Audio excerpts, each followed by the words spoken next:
Pessoal, é o seguinte, então, vamos trazer aqui o que divulgaram recentemente a respeito da situação de Bolsonaro e Michele, que vão se complicando cada vez mais. Olha, eu não me lembro de ter alguma notícia boa para eles. Nossa, alguma notícia que agradou o clã Bolsonaro. Não, é só notícia ruim, é só eles se complicando, é só eles se dando mal. Falta, claro, a cadeia. Mas tem que esperar, tem que ter paciência, né? E assim, dentro dos diversos crimes que eles cometeram, alguns serão julgados no STF. E aí tinha o entendimento, será que pode, será que não pode? E não sei mais o que. Aí vejam só o que divulgou então o Rafael Moraes Moura na Folha de São Paulo. Uma má notícia para Bolsonaro e Michele no caso das joias sauditas. A gestão interina de Eliseta Ramos, na PGR, já produz efeitos em investigações em curso contra o ex-presidente Bolsonaro. O subprocurador Carlos Frederico Santos, responsável por cuidar dos inquéritos contra Bolsonaro que tramitam no STF, decidiu deixar de lado o entendimento adotado pela PGR sob a gestão de Augusto Aras, a de que o STF não é o foro competente para investigar o caso das joias nem da fraude da carteira de vacinação de Bolsonaro. Foi essa tese, defendida pela subprocuradora Lindora Araújo, aliada de Aras, é bom destacar, que foi usada por Bolsonaro e pela ex-primeira-dama Michele para permanecerem calados em depoimentos perante a Polícia Federal em agosto deste ano.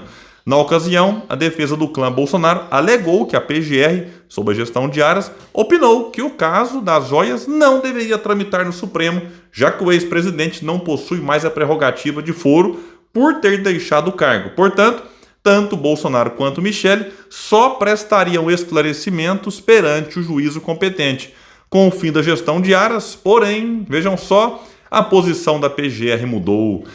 Abre aspas aqui para o Carlos Frederico, né, que herdou lá os ações, processos que estavam com a Lindora. É prematuro, no momento, falar em declínio de competência. Devemos esgotar as investigações.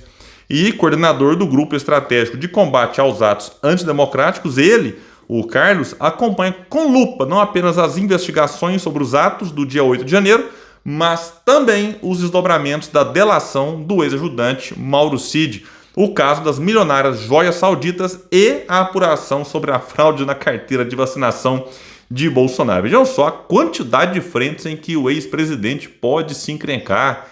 Ele que era todo valentão, brabinho, acabou, porra, e não sei mais o que, e batia na mesa, e xingava repórteres, bravejava, achava que o poder estaria eternamente na mão dele. Perdeu o Bolsonaro, perdeu e agora tá se complicando, tá se encrencando.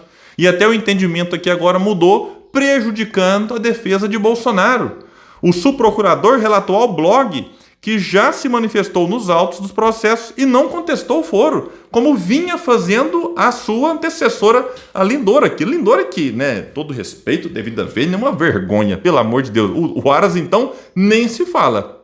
Eu me recordo que chegaram a cogitar do Lula manter o Aras na PGR e, pasmem, o Jacques Wagner, que é o senador do PT da Bahia, do mesmo estado do Augusto Aras, segundo foi divulgado, né? Eu tô falando, não, é só dar um Google aí. Segundo o cônsul, Jacques Wagner estava transitando nos bastidores para tentar ajudar o Aras. É um negócio absurdo.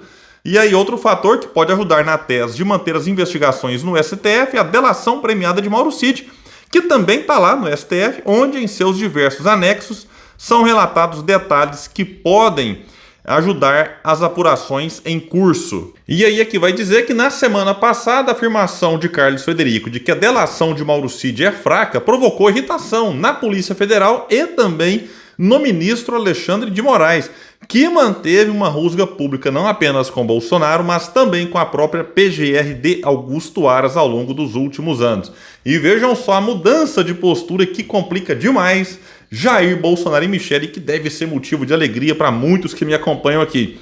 Em entrevista ao portal Metrópolis, no final de agosto, Aras chegou a dizer que o plenário do STF poderia invalidar as decisões de Moraes no caso das joias se ele fosse considerado pelos colegas incompetente para relatar o processo. A atual guinada da PGR afasta esse risco.